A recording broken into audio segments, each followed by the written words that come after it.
You have to realize that, especially as a young man, you're going to run out of unicorn blood. It's going to get old at some point. So you want to create a return on investment of time. So looking at the vehicle you're in is very, very important. I like vehicles that are going to pay me for my hard work I did today, tomorrow. So if you're not in one of those businesses, I think it's really hard. Like being a personal trainer would be really hard. Justin Waller, Glad to be here. Thank you very much for coming down. It took so much for us to get this done, bro. I only had to fly across the world. We clearly had to take your tan, handsome ass off of a beach somewhere. To be honest, I'm long overdue a trip to the States, but I'm trying to think when it's going to be. I imagine that's where your base is, right? Yeah, Miami. Even though I've been keeping check on your social media and you've been literally everywhere. Everywhere. Yeah, man.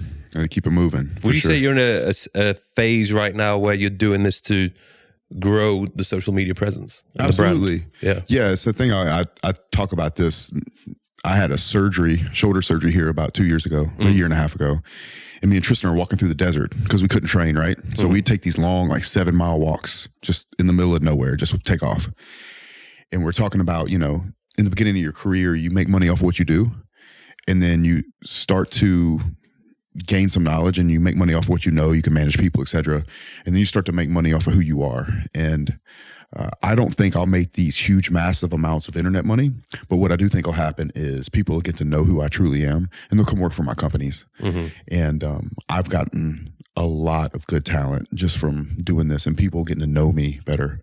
So for that reason, I'm really, ratcheting down on that third part. And of course, with the war room and the real world and things I do with Andrew, it's very helpful to get out there and spread the word. There's nothing I love more than making money with people I love, especially when we're helping people the way we are. In fact, a lot of times I forget about the money. It's the 100 messages a day you get. So I'm like, dude, I got to do more podcasts. I got to get out there, because maybe I resonate with that kid in Oklahoma a little bit more than the next guy on our team. Yeah. So it's been great. I've learned a lot. I did not leave the States a whole lot until about 3 years ago. Yeah, where did you grow up? South Louisiana. South Louisiana. Yeah. You ever been to Louisiana? No. You ain't missing much, cowboy. So you just keep your handsome ass in Spain. You'll be very disappointed. So where were you just now? I just saw you. So I went to Prague. That was my brother's bachelor party. I keep hearing about Prague. No, I've not never been? No, dude. People are yelling at me about Prague. Prague, and Warsaw. I've never been. It's good. It's good fun. But it's magical. There's a lot of, I would say there's more men than women there. There's lots of groups of men going there for the same reason. It's like a bachelor weekend destination. Really? So, that was interesting. But it is a beautiful place. And then after that, I went to Lisbon, Portugal. Nice. And then went to London, brother's wedding. Nice. How old is he? He's 2 years below me, so he's 30. Any opinion on that? Marriage. Yeah. A lot of people ask me this, like, okay, so when are you going to settle down, or when are you going to get married?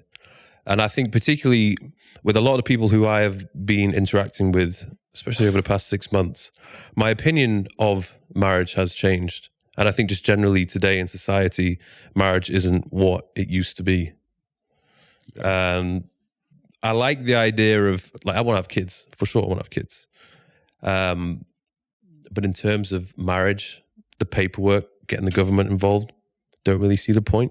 Yeah. You strike me as the type of person who probably won't get married. It will be the paperwork. Yeah. I accept the marriage part, actually. I don't like the throwing the big party just to put it on Facebook. I don't like the gender reveal, all the stuff, like the Facebook stuff you see about marriage.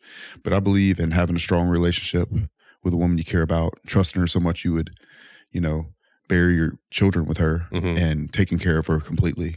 And if that's the definition of marriage, I'm about it. Yeah. As far as letting Uncle Sam get involved, no, not at all. Yeah. Not at all, man.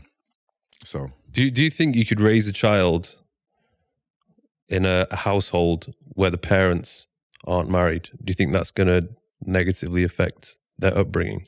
Plenty of people raise their children in a household where the parents are married, but they're lacking love in the household. Isn't that the thing? Right. Yeah. And that would be my argument, is these people, they say they put marriage in front of love. What the fuck is that for? for a Facebook picture. Yeah. You know, that's what I don't get behind. I think you could also argue that I'm going to be on the road a lot, traveling, building a career and all those other things. But for years and years and years, people went off to war and they came back and they were wonderful fathers, you know, and their kids looked up to them and they brought things home and they made everyone's life better, you know? So I want to be the hero in my children's life. I want to be the one that flew them to Marbella, you know, and took them on a sailboat. I want to give them the experiences that they'll never forget, you know, not be the dad that come home, pops open a beer and says, oh, but I got married and I bought you a 3-bedroom house, but your life is shit. And they don't even look up to them. So I want to be the hero to my children and my wife, you know? And, you know, I think that particularly Americans get that wrong, you know? It's like the thing that they talk about, you know, well, don't you want to get married, or why would you want to have kids with multiple women? Well, asshole, you just did it. You got married to this girl. You had kids. You got a divorce because you're trash, or you didn't live up to everything you promised to at church that day when you got married, you know? And then you go marry this other girl. Now there's step parents involved, you know? Who's to say that maybe I have 1 or 2 women I have kids with, but they all look up to me. There's no stepdad involved. And I'm bringing them all over the place, educate them, put them in school in Dubai, get them out of a crime situation where they would have grown up, or get them an education they would have never known otherwise. Friends all over the world, you know, they get to see things they would have never seen. So, am I really a shit dad? Yeah, you know, like some dads are just lazy and they tie themselves to this title of, oh, I did what everybody said I should do. Well, I want to be more than that for my children. Yeah, for sure. So, I don't think there's a correct answer. But I don't think marriage should ever be put in front of love. No. You know? And that's the thing I think the space gets wrong. You know? There's a lot of big boss, I'm going to tell her this. Bro, I believe in love fully and family. And that's what people get wrong about, I think, everybody in our group particularly. They think, and I see it all the time in comments, yeah, but these guys live empty lives. None of them ever have families. I have children, asshole. You know what I'm saying? Like, plural.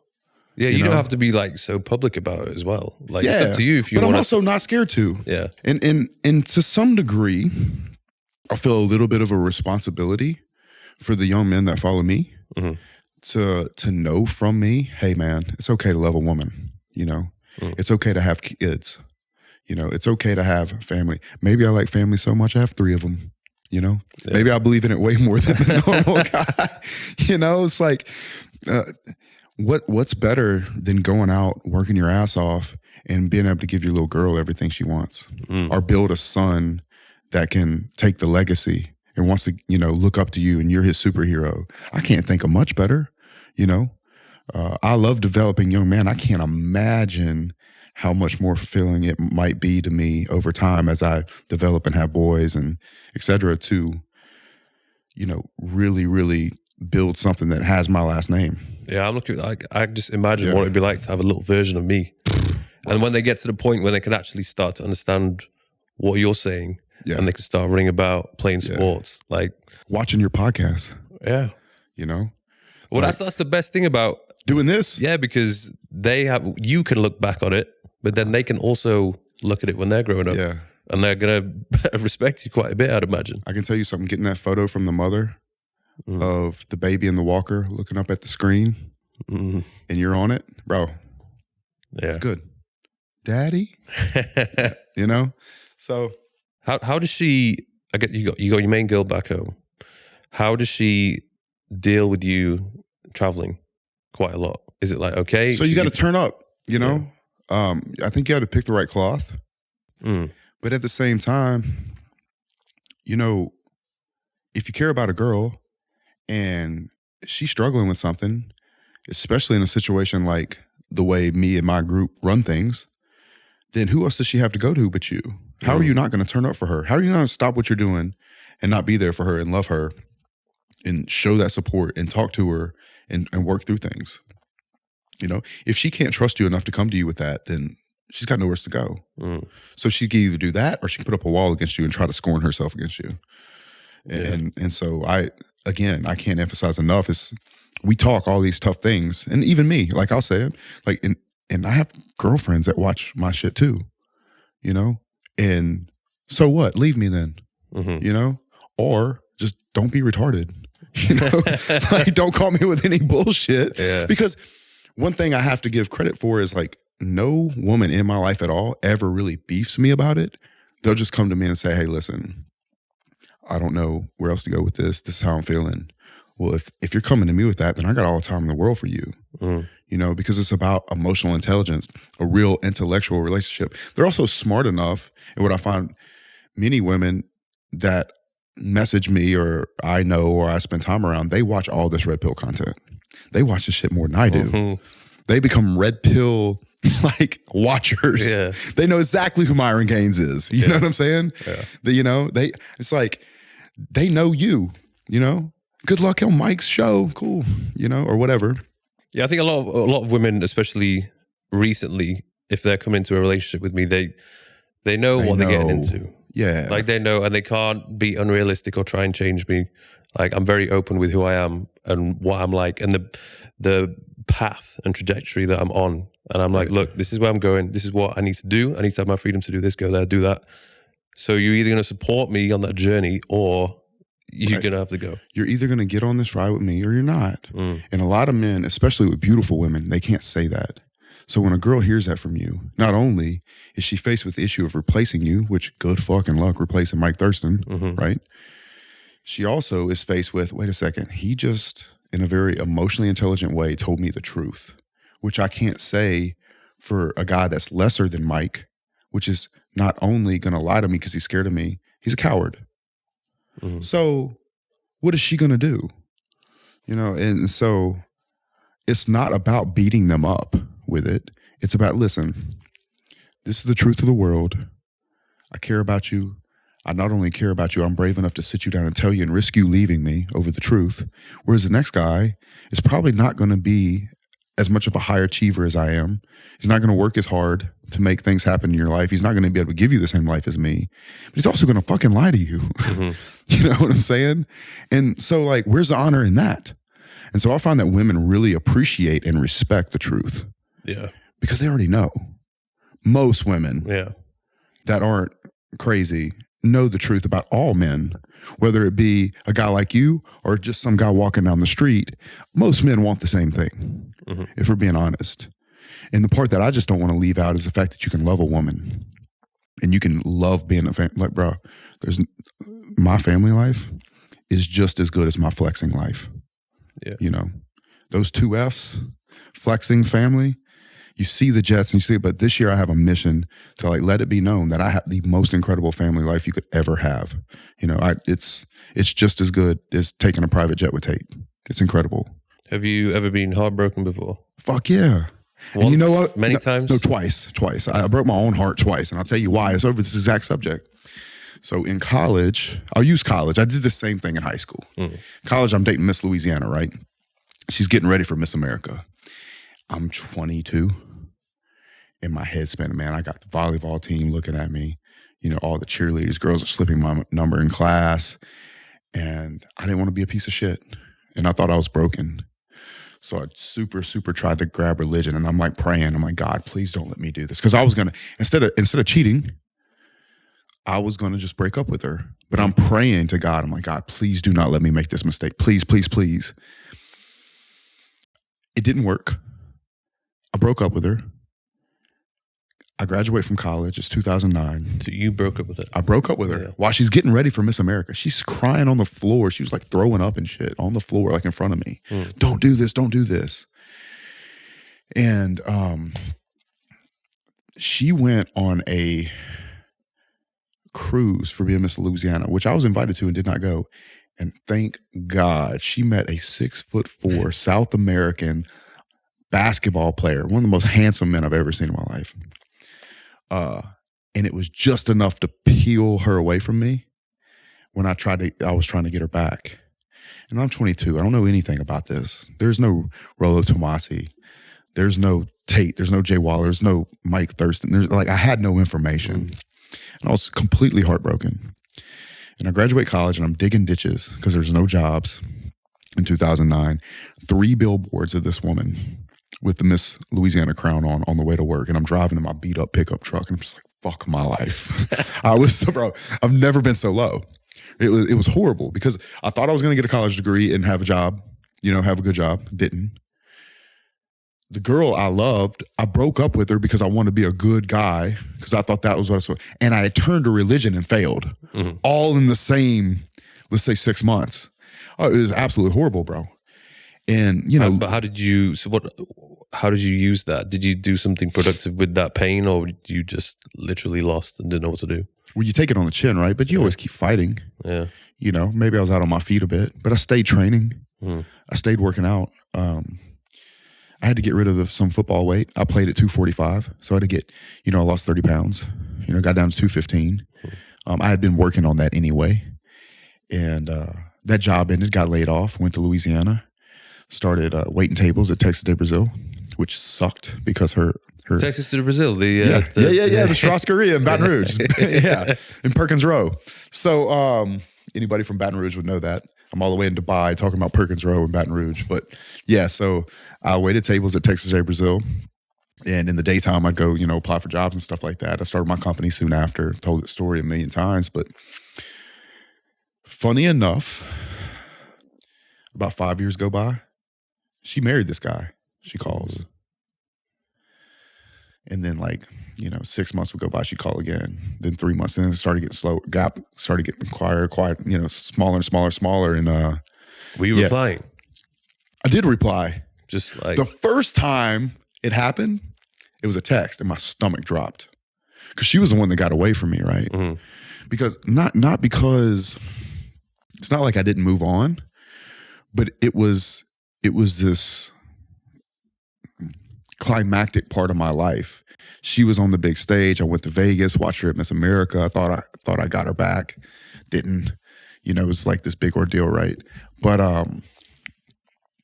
when she called back, I remember my stomach drop. I know where I was. Like, it was important to me at this time. I was probably 25, 26, something like that.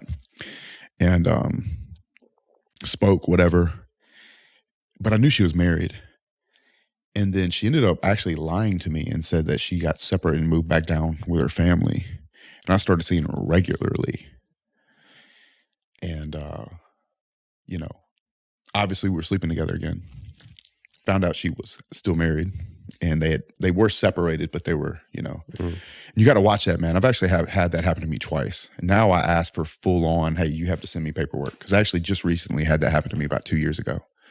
And well, so before you get into anything on more than one occasion with someone, you're like, sorry, show me something. If I know they were married, yeah. Okay. Because I've been lied to. Yeah. And there's no telling the dude that, hey, bro, sorry, but she lied to me. Bullshit. All right, whatever, G. Whatever. Yeah. You know where I am.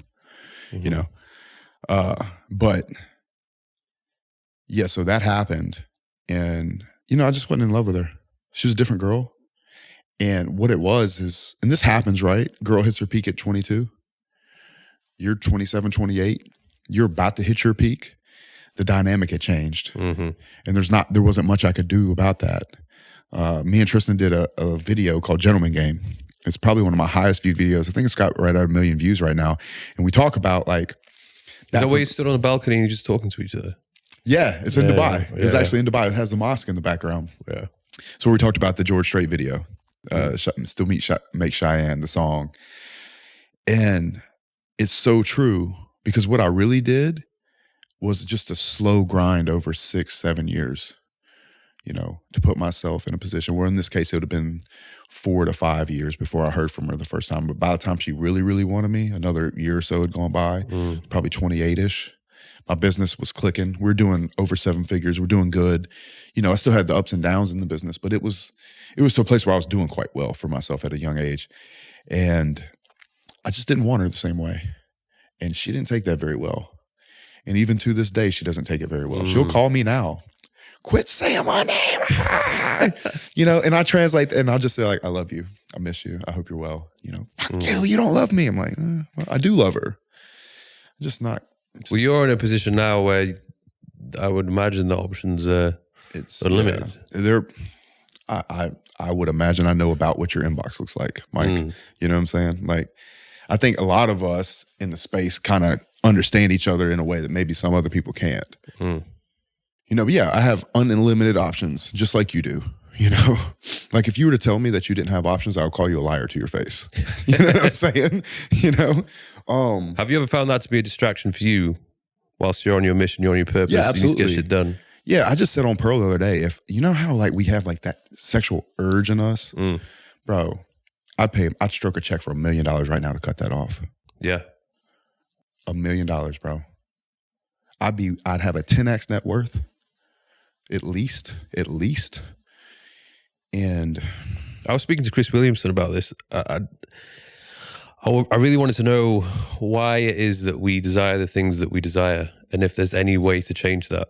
And I've noticed with myself, particularly over the past 5 years, some of my desires have changed. Like in my late 20s, I just wanted to explore, I wanted to travel, I wanted to party, I wanted to have fun. It's changed now. Like I'm more about business, I'm more about work, growth, self-development, and so on. But there's the women aspect and the desires it doesn't really seem to be going away. It won't, bro. And that's the thing. I'm gonna tell you, there was a time where I really thought I was broken. Like I had this self-hate. Like what the fuck is wrong with me? I break up with a girl at 18 months, almost like clockwork, because I try to be a good boy and do all that. And then I started to realize, you know what? This is just male nature. We talk about female nature all the time. Mm-hmm. The part that I have a problem with, and the part that I try to do my best to be calm and explain, especially young women on some of these shows, is that, listen, no, I don't think it's fair, but I don't think female nature is fair either. But male nature is naturally this way. I don't think I'm broken. Like I came to realize that I wasn't. Like there wasn't anything wrong with me. It was just naturally how I was going to be and how every man is. Some men can act on it, some men can't. But why not tell the truth and then not discard the fact that you can love somebody? You can have true feelings for someone. You can show them true care. You can also just tell the fucking truth. And I've found that ever since I made that change in my life, I won't say that I'm shocked, but I think the outside world will be shocked at if you tell 10 women that 9 of them stay. Yeah. You know what I'm saying? Especially if you do it with care. Hey, listen, this is how it's going to be. I know it sucks. Honestly, I'd cut it off if I could. I've tried, and it's not going to. This is how men are. Here's some channels you can watch to prove it to you. And it's amazing how quick some women would listen to that and be like, "Oh, he's a dirtbag." Oh yeah. It's like, no, you don't. You literally don't understand. You don't understand. Like, yeah. And we're not choosing to do this. Yes. Yeah. Like, oh, well, you have all this discipline in other areas, but here's a problem with that, I see. And this is why I think a lot of divorce kind of happens too, or a lot of men slip. A lot of men trade sexual exclusivity for like a long-term partnership with a woman, especially guys that don't have a lot of abundance of choice. They're like, I'll marry this girl. What happens is the thing that drives you to be ambitious is women. Men all over the world every day, no man, all men, invent, build, maintain society in pursuit of women. So once you take that availability away from him, that hunting availability, like the reward, the true primal reward, which is sex, you kind of die inside as a man. No, you can see that. You can see some guys who've been in a relationship or are married for years. They don't have that glow. They don't have that spark. It's like they're just... You took it from them. Yeah. You took it from them. And I know it sounds super fucked up, right? And people get angry, but it's really, really true. They call it getting comfortable. I don't think it's getting comfortable. I don't think it's getting comfortable at all. You're taking the driving force out of him. You've ever seen... they've done these studies where they'll give male chimpanzees bananas. The first thing they do is take those bananas and give them to the females, and then they have sex with the female. Like, it's just in us. And a lot of times you'll see these men and they've done everything right. You take the drive away from them, they start to slip, and then their wife is cheating on them with the dude that still's got the drive in them. And you call her a tramp and you call him lazy. And really, they're not understanding the mechanics of men and women. And so we're in this social experiment, or we have been for 100, 150 years, this whole get married thing. I think it's beautiful to have a wife and a family. I just don't know that it's possible to ask for a man to keep that drive inside of him. you know. Especially the more successful that he becomes, I think. Bro, the higher he gets up it, Yeah. the harder it is. You know, at 32, you can still get an 18-year-old. At 37, I can still get an 18-year-old girl. And they'll approach me, and I know they approach you. I've seen your Instagram, G. I might inbox you, G. but the point is, it's like, you do all this work to build yourself up, and you work and work and work, and you get your ass whipped, and you know, you almost go bankrupt, and then you finally get it, and then you finally get it clicking. And Tate talks about this. You climb the mountain, they're going to give you one piece of candy. You want the whole fucking store. Yeah. And it's just not going away. And the only way I can explain it to women where they really get it is, if I could pay to get rid of it, I absolutely would do it. Have you ever seen the movie Shallow Hal? Yeah. And he falls in love with the big girl. Yeah. Bro. But he sees her as... I would take that deal in a second. Yeah. She could be 800 pounds, bro. Because I wouldn't know any different, right? And it would just be boom, boom, boom, work. It's like you'd want that honeymoon period of relationship to just last forever. Yeah. That's what I want. Yeah, absolutely. Unfortunately, it never lasts. It doesn't. But you know what I think can make a relationship last forever is truth. A man being out on his mission all the time, enjoying missing someone. Yeah. Because if you look at it, it's almost like a lot of relationships, they get diluted. Let's say, and I'm not saying this is true, but I'm just going to use it for example. Let's say there's only, I don't know, 10 years of time in a relationship, actual time with person. If you're always out on a mission, missing each other, you can spread that time over 60 years. You know what I'm saying? Like, I've been gone for a month. I can't wait to go home, bro. Can't wait. I always say this to guys when they fall in love or whatever it might be, they start a relationship and they're so quick to move in with their partner. And I'm like, bro. And they're best friends. Yeah, I'm like, don't do that. It's all day long. They're together all day long. Yeah. It's going to get old.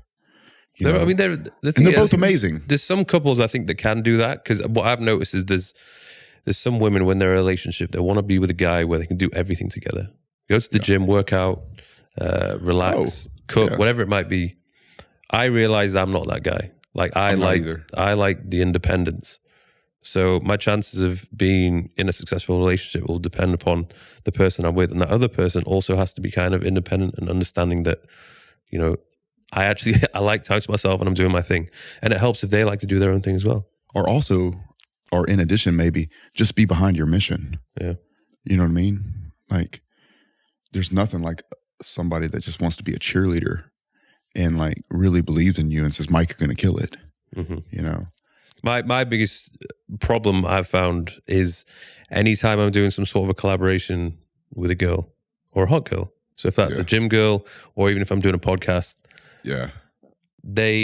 some of them would be like, oh yeah, it's okay. But I know it's eating away at them. But they need that. They need that. Rollo calls that dread. Dread. Yeah, passive dread. Yeah. And so, but you could call that evil, but what if that's the thing that makes her appreciate you more and keeps the relationship going? Yeah. What if she knows that you can get any woman you want? You know, isn't that going to make her reach for you? There's a reason they have that old saying, she loves me not. Right? And it's so interesting too, because I always end up getting on this subject because it was probably one of the harder challenges in my adult life, but I also just get asked about it a lot. Really? Like, all my channel is about business and, like, you know, trying to keep yourself on the right path and make sure you stay fit, all these other things. But this is a really important subject, because if you get your heart broken, it's really, really hard to perform. I did when I was 26. And Tell me about it. So I was in a long distance relationship with this girl from Sweden, and I'd never felt anything like it before. Like I was fully in love. It was like being on a drug. Yeah. But gradually over time, that the distance was becoming more of a problem. More so for her, because she wanted to be with her partner more often. Like, I could go a month without seeing her, or even 2 months. It would suck, but I could do that. And then eventually it got to the point where she couldn't handle it anymore, and she sent me a message saying that she'd basically started speaking to someone else. And that like cut me deep, because I was trying to do everything to keep the relationship working. I was even contemplating moving to Sweden to make it work. Right. But I felt like I'd kind of lost my best friend. I'd lost this person this was the only person I'd ever been in love with, someone who I'd actually thought about having kids with and maybe even marrying. And for her to just give it up so easily and just be like, I don't know, like I'm speaking to somebody else. Like there was about a 2-month period where I was lost. I was confused because I never cheated on her. Like I was super loyal. I didn't really have any friends in London. I just moved down to London. So I felt like I was fully on my own. Alone. Yeah. But it was one of the best things that happened to me, because all of a sudden I realized, right, okay, all these invitations that I was saying no to, social events, parties and so on, because I didn't want to put myself in a situation where I'd be tempted. I was now free to do whatever I wanted. So then I was like, well, I don't need to be here. I'm gonna go travel. I'm gonna go meet up with some people. Right. So that year, I think it was 2018. That's when I started to fully come out of my shell. I started getting smoother with the ladies. I traveled a lot, saw a lot, and it was amazing. And in a way, I think as bad as it sounds, like I turned quite cold after that. But I like that. It's because necessary. I don't like the idea of getting too emotionally involved with someone, because if you do catch feelings for someone, a lot will change. Like all of a sudden you stray off your path. You start getting soft, you start getting weak, too available, too nice. And then if that does happen, you actually end up pushing that girl away that you really like. Yeah, I think again, it kind of goes back to, if she's the only source to give attention to, you know, you're always going to have your favorite, right? Your main chick, right? The one you actually love the most. You're always going to have that. You might even have a second favorite that you give more attention to than 3, 4, or 5. I hate to say it this way. Yeah. But if you distribute it in that way, it still becomes he loves me not. And this is about keeping the relationship going, right? Especially if you care about her. I'm sure there's feminists that'll watch this and be pissed at me for what I'm saying. But it's true. It's completely true. And, you know, I'd be interested to know, has she called you back yet? Oh, the moment I started leveling up, when she saw me traveling, she saw me, the following was going up, the income was going up. It was almost every day she would send me a message. Yep. Almost every day. That went on for about 2 years. Yeah. Good. But I was just like, nice. Now you live in her dreams, bro. Yeah. Yep. And I can tell you, because I have gotten this phone call from mine, you like, I live in her dreams. And good. Good, man. I said it's to anyone that goes and has a horrible breakup and is feeling terrible. Like, the best thing for you to do is just to level up. Only thing to do. It's only a matter of time before you'll get a message back. Absolutely. Especially if you don't contact them. Yeah. Because they will watch you. Yeah. Because they want to know. I think women place bets on men. And so when she pulled her bet off of you, she's going to look back, just because FOMO, just how women are, right? It's like, well, did I make the right decision or not? Because this guy didn't work out. He wasn't what he said he was. And now this guy's going like this. Fuck. Let me see if I can jump back on that, you know? And a lot of times, I've never had an experience where I've had something like that happen, or like what happened with me is probably the worst thing that's ever happened to me. I've not had a girl like go another direction on me, but by the time they loop back to you, you're often not interested, you know, because you've kind of created that gap between you, and because she's also aging with you a lot of the time. So you're getting a 32-year-old version of her, let's say, rather than, you know, the 24-year-old version of her. And you're at a completely different, you're now at your prime. Y'all have switched in the power dynamic. But that's based off a lot of hard work. I'm sure you did. Yeah. You know, I know that was certainly the case for me. And I completely agree with you. You nailed it. Any young man that feels like it's all, bro, take that energy and go put it into the man that you become. And it might be a long time-wise, years, but it won't seem like a long time, and you'll get that phone call. Yeah. For sure. It will suck, but it's only temporary. Right. And better things will come after that. I just say to people, look, that chapter of your life is finished. Close the door. You start on a new one.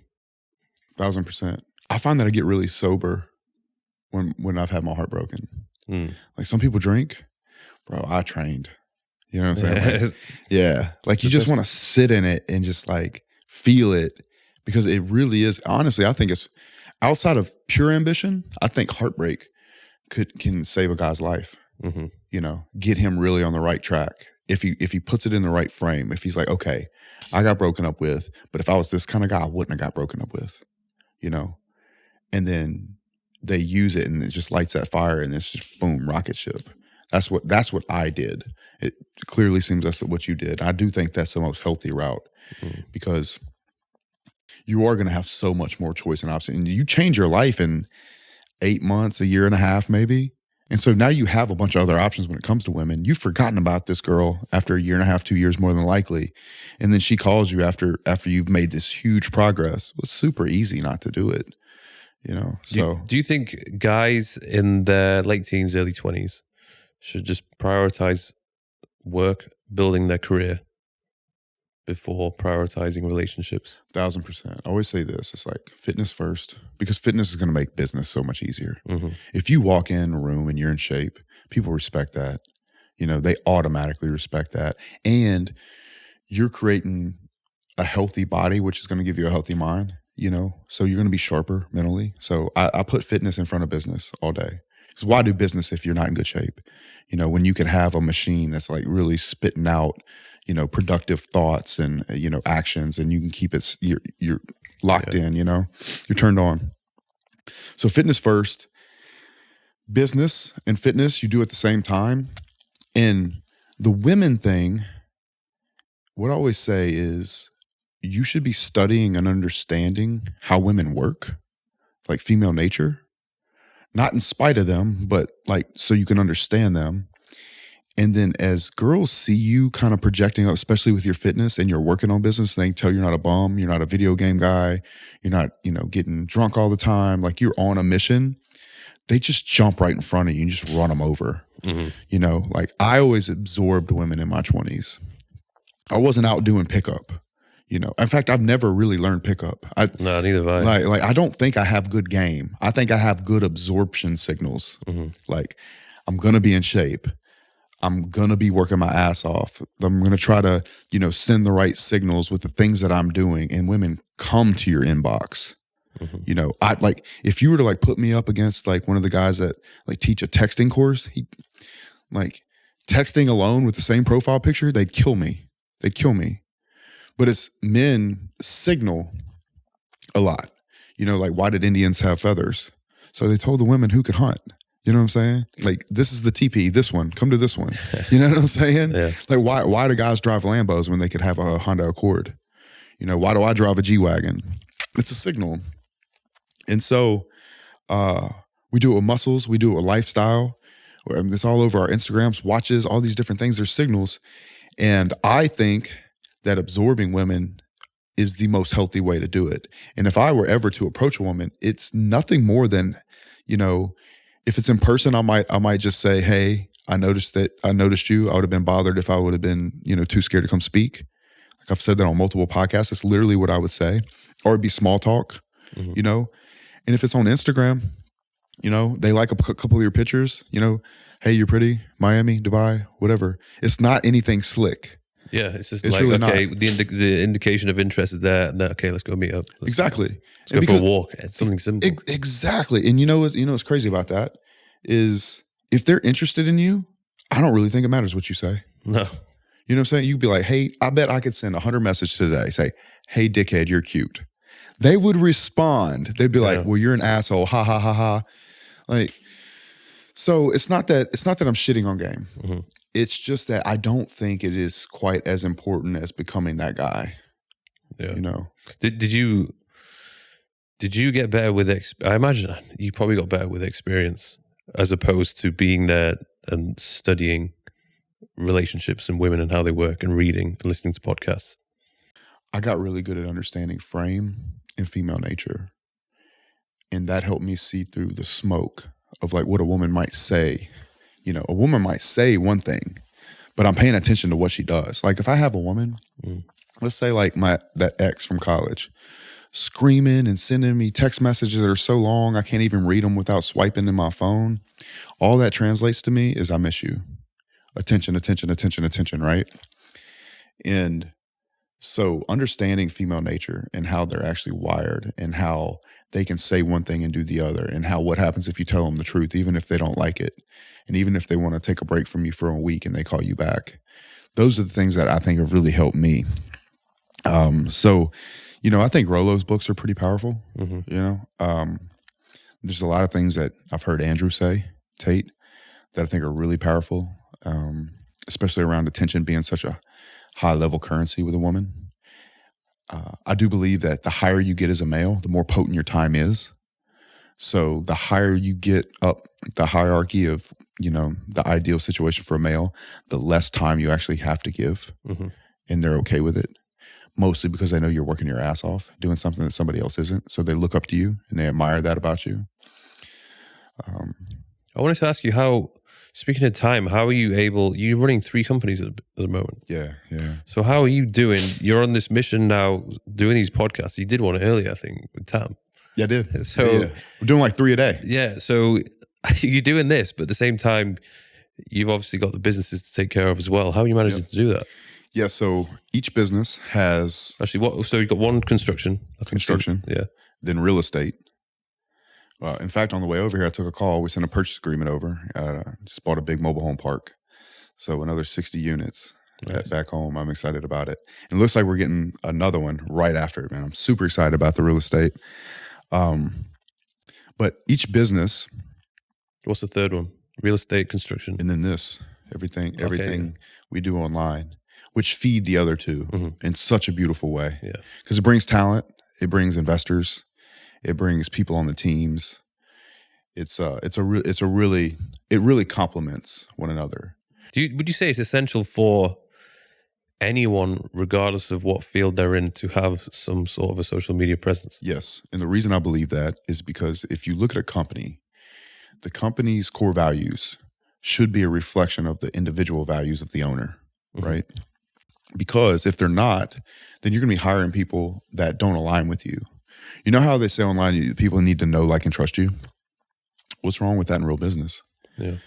So I bring people into my businesses that already align with me. And it's easy to do this. It's like vetting women. Women will watch this podcast and message me, right? They're already vetted. They know my opinion on the subject. I don't even have to have the conversation with them anymore. Yeah. Well, the same thing for anybody that wants to work for me. They're like, okay, like, he's about truth. He's obviously Republican or conservative. He's about capitalism. He's also about loving people fully, regardless of their ethnicity or their skin color or their sexual preference. Like, you could be gay. I don't give a fuck. Dude, I got some good friends that are gay. I don't give a fuck. I don't care. I take a gay employee all day. Just don't be a dickhead. You know what I'm saying? Like, don't do that. Don't feel like you're special because of it. And like, please come work for me. I love you. In fact, just today I was messaging a banker friend of mine. He really helped me in my career in the beginning. His name's Grant. Grant, I love you, bro. This dude's gay. It's funny. He makes like jokes. He's like, you look handsome. Like, shut up, bro. I'm gonna punch you.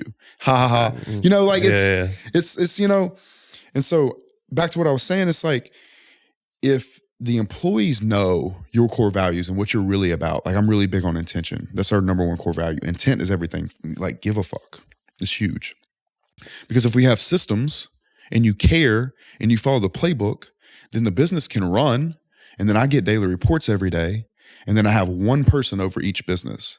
So they say that an individual can really only manage about 5 or 6 people at once. So I have a little under 200 people that work for me right now. I talk to 3 people to manage those 200. But I get a report every day. P&L, money spent today, AR, profit year to date on this day last year, the KPIs. I know where every foreman is on every job in every state, whether they're behind or before. And it's a report for this business. I know what our occupancy is on the properties. I know how many people are late on rent. All the property management stuff for the properties. With Thomas, who's here right now, I know how many war rooms or real worlds or how many wins people are having. I'm talking to the professors in the real world every day, finding out, hey, how much are these kids making? Anybody pay their parents' mortgage off yet? Like that kind of stuff, man, because there's a exercise that we do in each business. I would call it the island test. So if you're Mike Thurston and you're always on a fucking island doing photo shoots, right? And you're drinking your mojito with no alcohol in it or whatever you're drinking, and somebody brings you a piece of paper and it has between 5 and 15 things you can look at without having any contact from the outside world. What are those 5 to 15 things for you to know the business is good and you can stay another week? And so I get that report from all 3 businesses every day. Mm-hmm. And I know. And I'm looking down that list and I'm like, is there anything I don't like? Now, the difference is if there's something I don't like, I can make a phone call and find out what it is. How many crews are on the road right now? How many guys are working? Are they in front of the schedule? Are we good? What's the occupancy on the apartment buildings here, and here? What is this charge for $4,000 in Ohio? Why? The forklift broke down. Okay, cool. Click. Whatever it is. And so that is really what it takes for me to, be able to stay on the island. If you stay on this mission, do 3 podcasts a day in Dubai, do the London, do the Spain, and then I'm going straight to LA after this to do 3 or 4 more. That's what helps me there. How many hours a day does that take up, would you say? Just reading reports, not many. Messaging the 3? Yeah, not much. Not much. Those, first of all, that business is 13 years old. Mm-hmm. I have all my key staff is substantially older than me, probably 6-7 years older than me. My main staff could be my parents. They're like at that age. Mm-hmm. What's the situation with you in the war room? I know obviously that was created by Andrew. Yeah. Andrew. Yeah. And Jules, tutorial shooter, is he running it? Because I know what it is, I know how it works, but I don't know the dynamic of kind of who's in charge of doing Andrew what. runs a war room. So let's just treat it like Andrew's not going through what he's going through right now. Mm-hmm. Andrew runs a war room, and we're all in there. There's a group of us that push it, that have been approved to help. Like, look at it like NATO. Mm-hmm. We have our different brands, but collectively, like I was saying earlier, some guy in Oklahoma might resonate more with me when I'm wearing my boots, driving my truck. He's like, okay, I get it. Whereas the next guy might look up to Shooter and be like, man, that's the coolest dude on the planet. He's James Bond in real life. Mm-hmm. And so he might come in through Shooter. And so we have all our different guys. And of course, literally like the Avengers. Yeah, it is the Avengers in a lot of ways. And so Luke Barnett's one of those guys. Yeah. Shooter's one of those guys. And then we all have our different roles. Mm. Shooter has a set of skills that are just world class. Yeah, he's a very capable man. Bro, Shooter's the shit. Bro, Shooter's the shit, man. I actually spent yesterday with Shooter. He's driving around in his Ferrari. He just got it redone. Yeah. It's sick. He's got alligator skin on the inside of this bad boy. So we went to this car unveiling show, and then we went and had dinner with a war room guy, and then the guy we all buy our watches from, Shahib. Great people. It's cool because I went to, I think it was the latest event they did where they had the weekend here. Penetrating the elite. Jules invited me to the yacht day. Yeah. So I had opportunity to meet all the guys there, and it was really cool. Like I fully understand now why the guys sign up to it and why they get involved, because I think one of the problems you have as a guy when you start to become successful and you've done this kind of by yourself, it becomes much harder for you to find other guys in a similar situation to you. Whether you want to be friends with them or you just want to network with them, it's difficult. And it's something which I didn't really do until maybe last year when I really started focusing on building my network. So you can, do it the slow way and try and just, go here, go there, and just, roll the dice and hope that if you go to this event, you might meet someone. Or you go to a war room event and you're guaranteed to find a load of guys who are in exactly the same situation as you. You're absolutely guaranteed. And that's the whole point, right? Is a lot of look, I was in groups for a long time. I did Vistage and a lot of these B2B groups, B&I groups. Just a bunch of fucking nerds, man.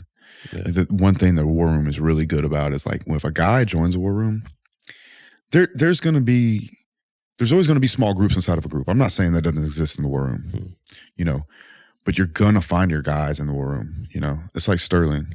It's like Jewel, Tristan, you know, Andrew, for me. But there's also guys that nobody knows that I really click with and I'll hang out with everywhere. In fact, I did How to Beast the other day. Yeah, David's awesome. So is his wife. You know, they're amazing to be around. We spent most of the day with them, but Sterling and another war room guy, Julian, we all went on this hike. I hang out with Julian any chance I get. Any country I'm in, he's in, I want to see him. You know, nobody knows who he is, but he's fucking awesome, solid. And the war room is full of people like that, full of it. We climbed, we did this mountain hike thing, and then we worked our way down to this reservoir, went swimming. We weren't supposed to. We found our way past there's some fences around it. But it was some of the most wholesome fun I've had in a long time. It's like, there's that kind of guy, but there's also the guy that can, you know, help you, you know, maybe find a way to get a second passport, or knows a guy in another town that can help you get a shipping deal you might need on some product to get to America for a construction job or a business. All by the book, by the way. One thing that I think people want to believe about the war room is they think it's like shady. It's the most ethical. Dude, you want to get kicked out of the war room fast? Say something illegal in the halls. They will cut you out of the war room so fast. I've seen it happen. Some guy not long ago said something that was even it was just mildly shady. Boom, cut him immediately. And he had signed up through me. And he's like, Justin, I'm really sorry I messed up. Is there anything you can do? And I said, bro, I wish there was. Yeah. I'm sorry. Let me send you your money back. You know, because I guess you gotta keep it clean. You got to, man. The feds will be checking in on that. Oh, bro, it's not even worth it. I always say that there's enough room to play in the middle of the court that you never have to play out of bounds. And the war room is right in the middle of the court. We're not even close to out of bounds, you know. And now people would love to believe that. They'd love to believe that, especially with the pressure and the fire that Andrew's under. But I can tell you right now, Andrew won't put up with it. And war room leadership will not put up with it. The war room ran just as well with Andrew gone. And that's because there's a lot of people that believe in Andrew. And it's no diss on Andrew. I think it's a testament to his leadership, man. We love Andrew. We got his back completely, you know, and I would say it even ran a little bit tighter. Yeah. You know, because of what was going on. Yeah, so there was even less room. Everyone was kind of feeling a little bit attacked. Yeah. So, yeah, man, the war room's an incredible place. And I'm sure in time is like you hang out with Sterling more or me and you cross paths, there'll be war room guys around and it's just easiest. You can almost tell a war room guy. Yeah. You know, he's just going to have a certain way about him, particularly anyone that, you know, we're hanging around because he's probably going to be closer to our age, et cetera. And then young guys run together and they come up together. And I think Brotherhood's one of the things that I've enjoyed most of my life when I've had it. Oh, you need it. Like I realized when I look back, the times when I felt like something is missing or I felt a little bit unhappy is because I've been so involved with spending all my time with my girl that I didn't have any time to spend with the guys. Right. And you need guy time. Otherwise, it's just, you're going to feel like something is missing. And you need capable guys who you can share ideas with and talk to. And you also need some guys just to give you a bit of shit every now and then, keep you grounded. Yeah, absolutely. I agree with you completely. And I think you really nailed it on the ideas and things like that. A lot of people make the mistake of thinking they need to hang out with guys and go do fantasy football and shit like that. You will never see that in the war room, you know? And I don't want that in my life because if I'm a true friend to you, I want to talk about your business. I want to talk about us making money. Because I want to see you be a hero for your wife, your family, your kids. You know, I want to see you absolutely dominated. If not, I'm not really a good friend, am I? You know, oh, come with me and have this guiltless pleasure. Let's get shit-faced and see if we can bet on a football game we shouldn't be watching. Man, fuck that. I have no interest in that at all. Do you have any friends who are kind of not leveled up the same way you did? No. I won't allow them in my life. For what? Yeah. Because if we're going to become the average, I like being at least around guys that are at close to where I am, you know, or I feel like there's some value, you know. What if it was a childhood best friend that you grew up with in your teenage years? Still? I love you to death, bro. We ain't hanging out. Yeah. You know. And look, I just moved in the nice, like when I go back to Louisiana, right? I moved in the nicest neighborhood in my hometown. I have a bunch of old football and baseball teammates. But funny enough, all those guys are absolute winners. I'm so proud of every one of them. It's the most wholesome thing. Like, they'll bring their kids over. The kids are playing basketball, or in my pool, or we're in the fire pit, But also, I've been, like, one particular one that I'm thinking about right now. He's my Edward Jones guy. I've been giving him $500 a month, putting in the market since I was like 24. So we can talk about T-bills. We can talk about whatever over whiskey, or he, like, one of his kids are in my lap, and we're, I'm bouncing them on my knee and, like, playing with them or tickling them or throwing them in the pool or whatever. Another one that comes over, man, he'll do surveys on real estate deals for me. So we'll talk about surveying and, like, where are you shooting your benchmark? Like, where, all these different things about either construction or land development or land deals, all these different things. And no, I don't have friends in my life that aren't going to make me feel like I'm growing. Because I do think that's a fair exchange. At least help me feel like I'm growing, because if you're not growing, you're dying, and your gut, your soul knows. Oh yeah, I had that experience in, I think it was the summer of 2021. Yeah. I spent the whole summer in Ibiza. Yeah, bro. You know what happens there. Yeah, and it was a point in my life where I was doing well for myself, and things were just running. They were ticking along. So regardless of what I was doing, the money was coming in, and I was like, you know what, I'm just gonna have some fun, enjoy myself. And it was very enjoyable, but then it got very repetitive, very boring, and then I felt like, what the hell's going on? Why am I not? Were you drinking also? Yeah, I was. Yeah, everything. Yeah. But then I realized the thing that was eating me up the most was that I wasn't growing. I wasn't learning anything. I wasn't meeting any new people, any interesting people. But I wasn't even putting out any content, and that was like my thing. Right. Like, I'm a content creator who's not even putting out any content. Right. Like, what am I doing with my life? It's hard. One of the biggest challenges. I've even faced this challenge. What do you do when you don't have to work? You die inside a lot. Like, it's not an easy thing. It sounds cool. It ain't fucking cool. Yeah. Like, it makes you miss being broke. There's parts of me, man, and this has been in the past, not recently. Dude, I'm doing 3 podcasts a day right now. But there's been times, maybe a couple years ago, maybe when I first joined the War Room, and I'm just doing whatever the fuck, and like you say, it's like, didn't really matter, because whatever I did, I was still just looking at the bank account every day, and it was just going up and up and up and up, because I'd built a machine, but it didn't feel good. You know what I mean? Like, it was fun, but it was also haunting me. Yeah. Because, and I even said this to a young man. There's a young War Room guy. He looked up to me a lot. I let him live in my house for free for a little while, and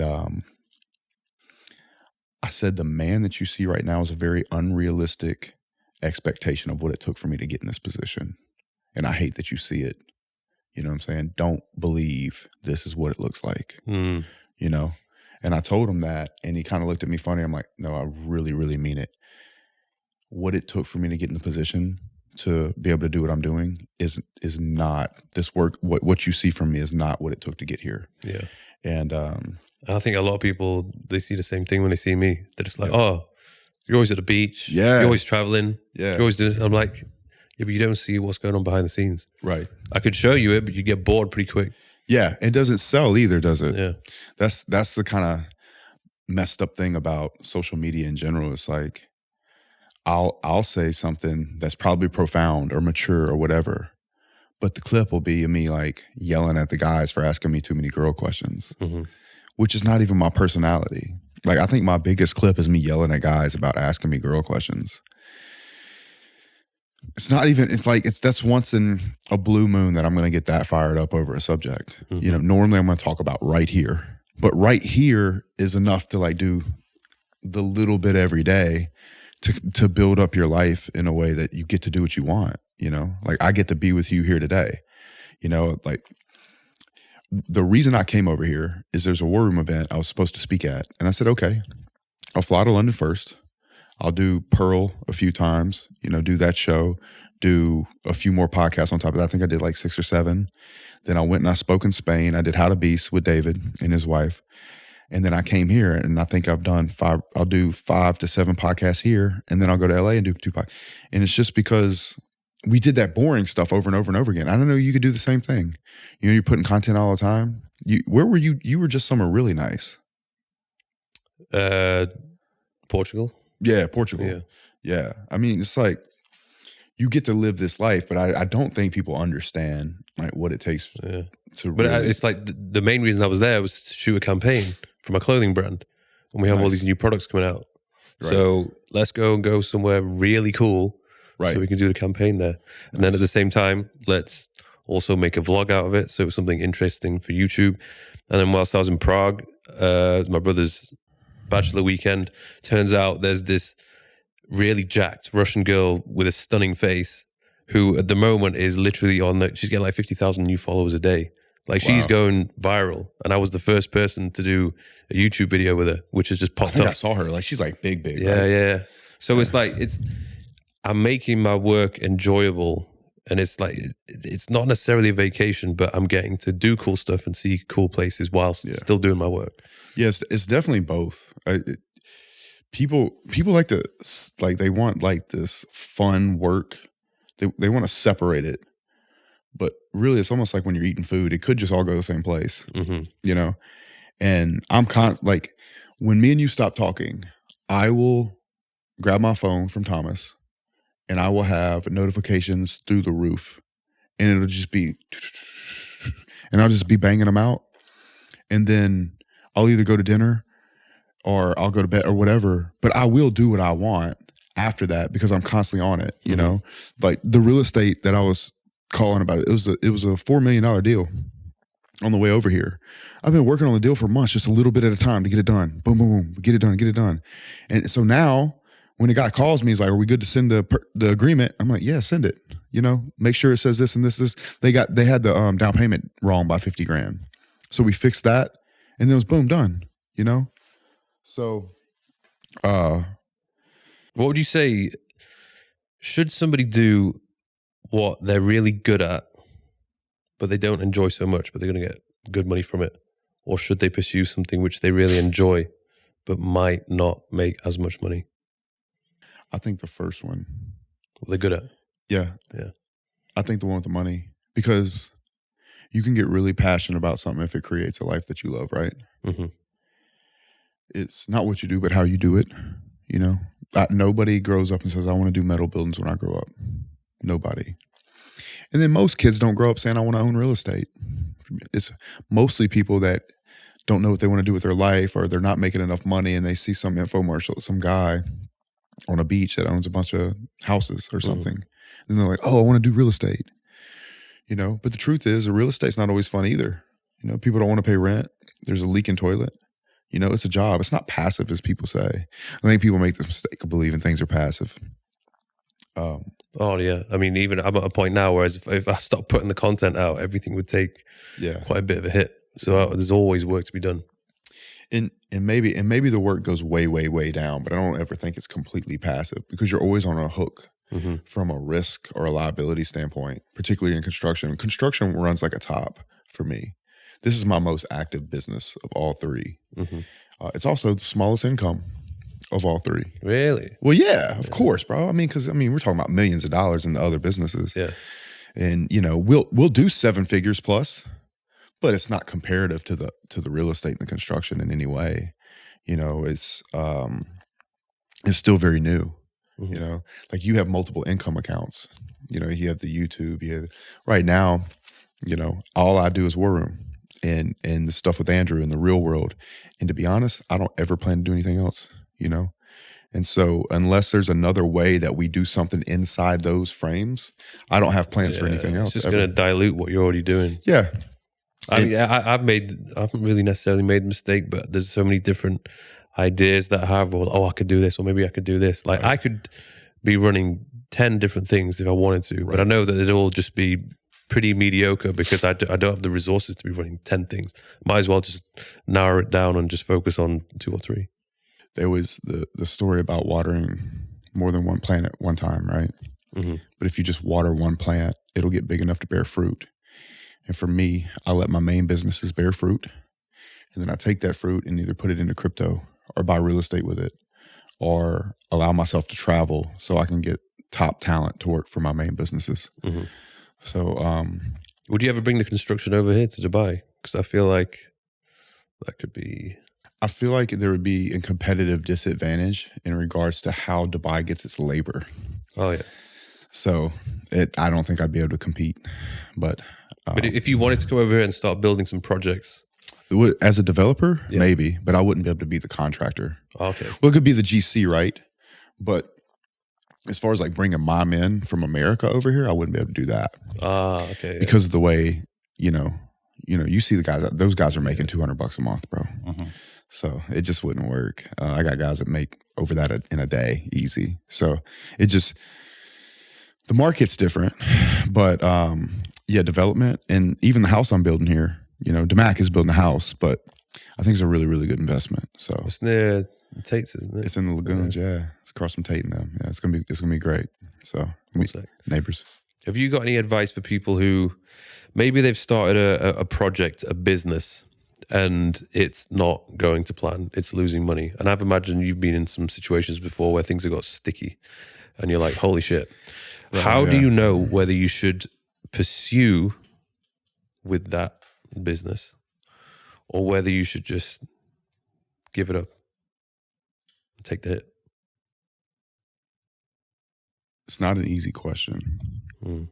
I think understanding what model you're in is really, really important. So if you're getting your ass handed to you and you're in a business that is, you eat what you kill, and it's always going to be that way. There's no return on investment of time and effort like a real estate would be. So if I find a deal today, I buy that deal, right? Maybe that deal doesn't go right, but I know that if that deal would have gone right, it'd pay me the rest of my life, and I'm just using that as an example. Then I probably stay in that business, right?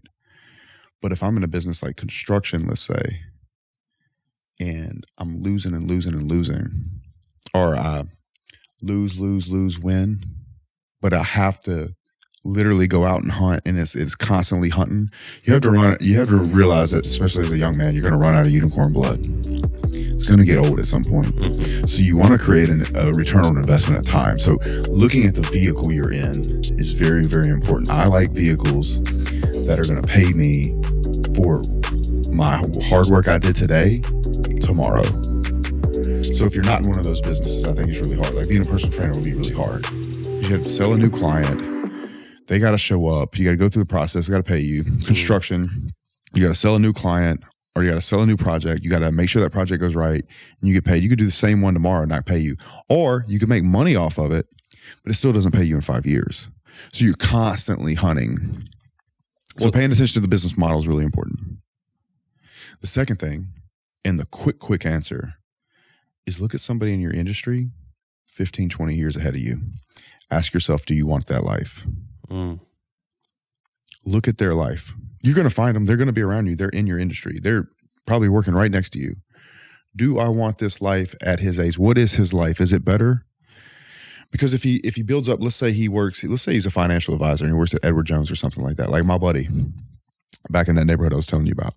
He's got a book of business that's going to pay him and pay him and pay him and pay him and pay him, because all that door knocking he did, all those events he went to, all the things he did, to build that business up, he now has. Now, would I want his business? Probably not, only because he can't just up and leave when he wants, But as far as the return on investment of time, he certainly has it, and he's done quite well for himself. And I'm super proud of him. And he has one of those businesses where he's definitely reaping the benefits of what he was doing at 25, 26. So the business model, and then coupled with looking at somebody's life that's 10, 15 years ahead of you and asking you, do you want that life?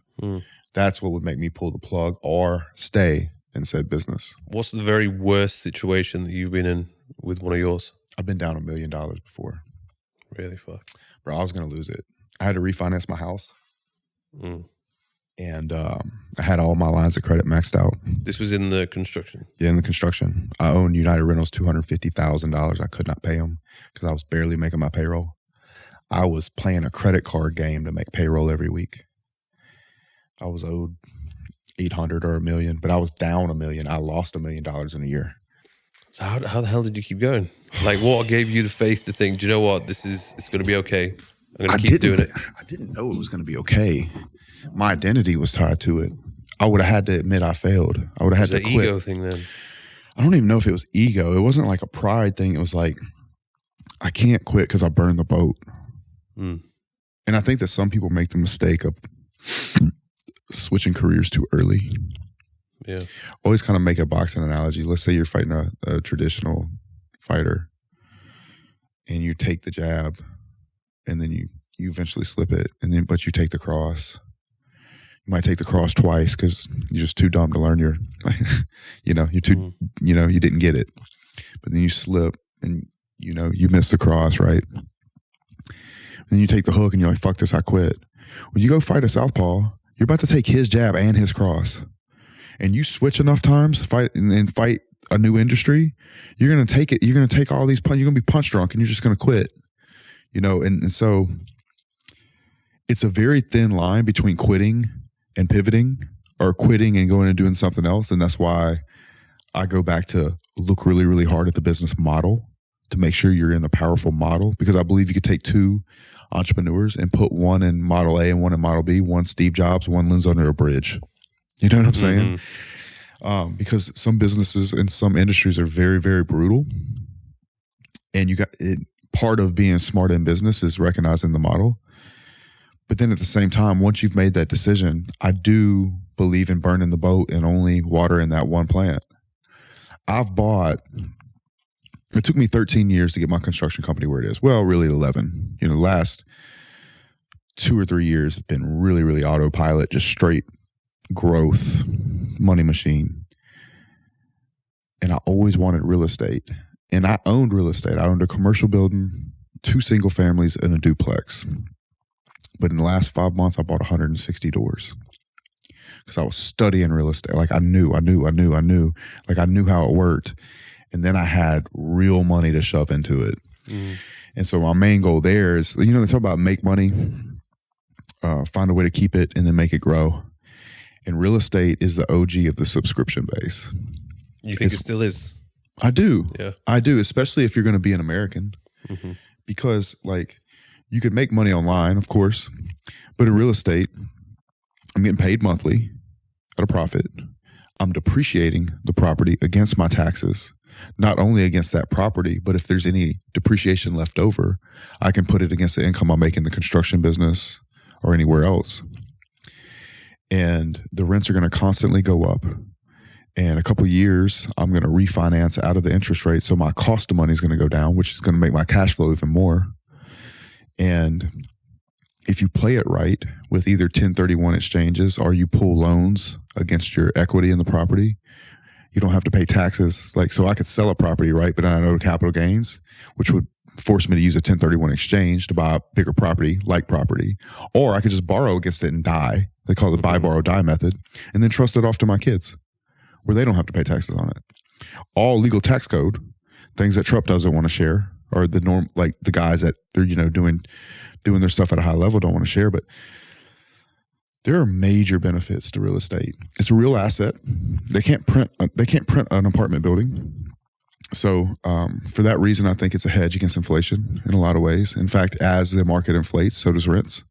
And so an asset that you own inflates in value, all while getting to depreciate it out. It's a really beautiful thing that they've set up. And a lot of governments do it.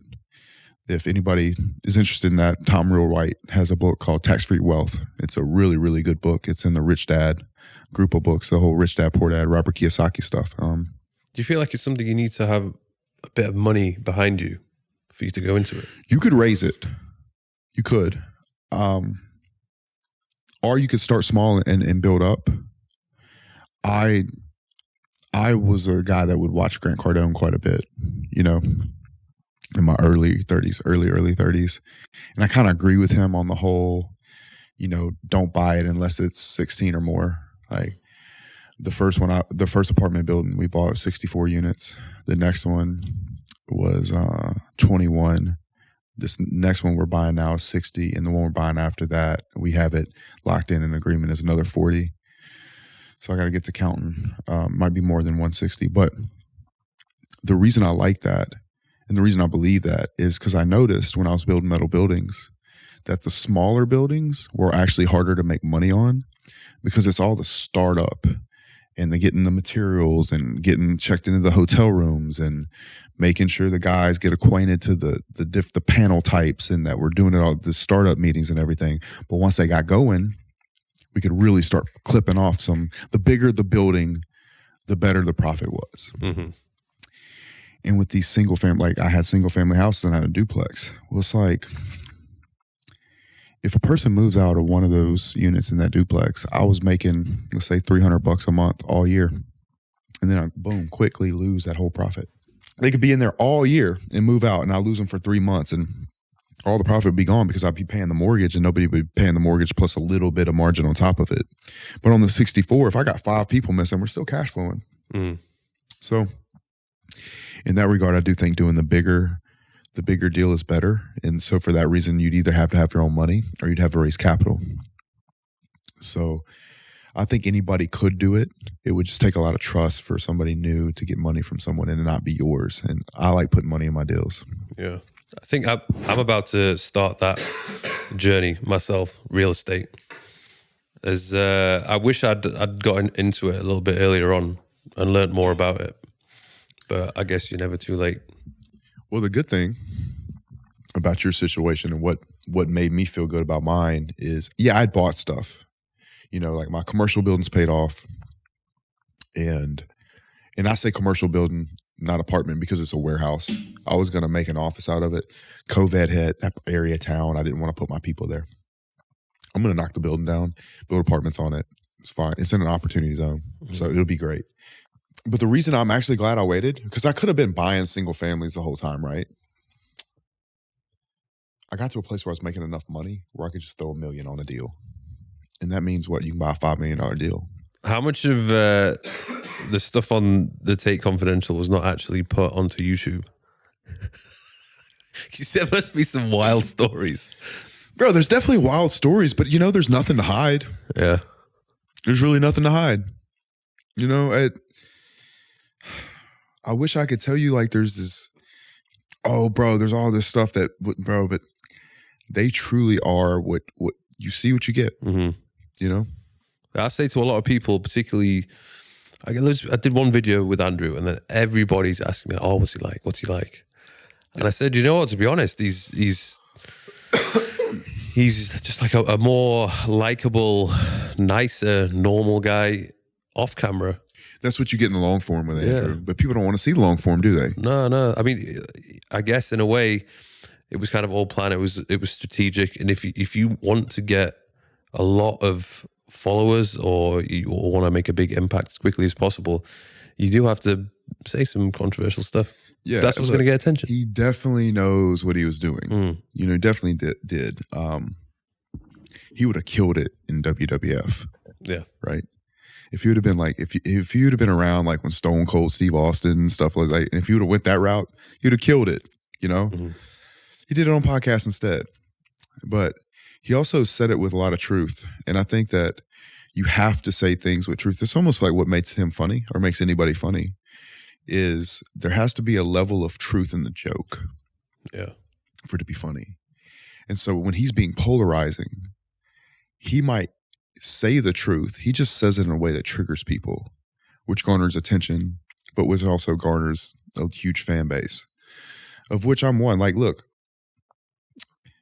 big fan of Andrew. Also love him. He's one of my dearest friends, and I appreciate everything he's done because I think I was going to make a tweet that said this, but I feel like he's flexed on the broke boys so much he saved their lives. Yeah. There are a lot of young men that have changed path because of him. And maybe he had to be brash and loud enough for them to hear him. Mm-hmm. But if the net result of that is good, then isn't he a hero? Really? Yeah. So he got me fired up even when I think it was last summer. I was kind of at a point where I didn't know what direction I wanted to go in or what I was doing. I would just listen to some of his podcasts and I would just get fired up. I'd be like, right, okay, let's go. Yeah. Stop being lazy. Stop complaining. Right. Just get the job done. Yeah, no, it's completely true. And that's another thing about that love thing. Andrew's really big on iron mind, right? Mm-hmm.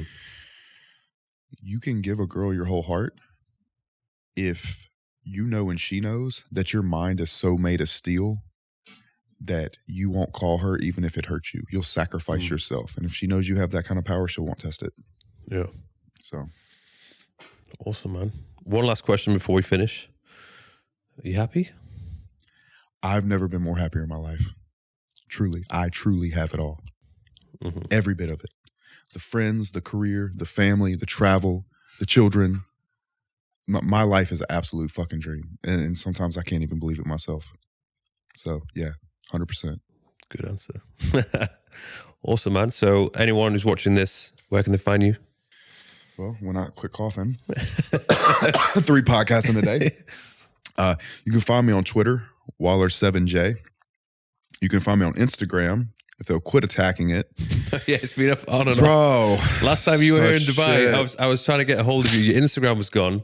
Your WhatsApp. They got my WhatsApp. I was like, I can't even speak to this guy. They're messaging me on Telegram. Send me money. Ha ha ha. Fucking nerds.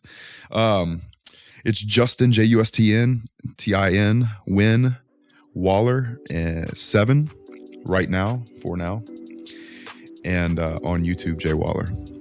And I'll put a link to the All War 3. Room and the link to the War Room in the description as well. Please do. Awesome.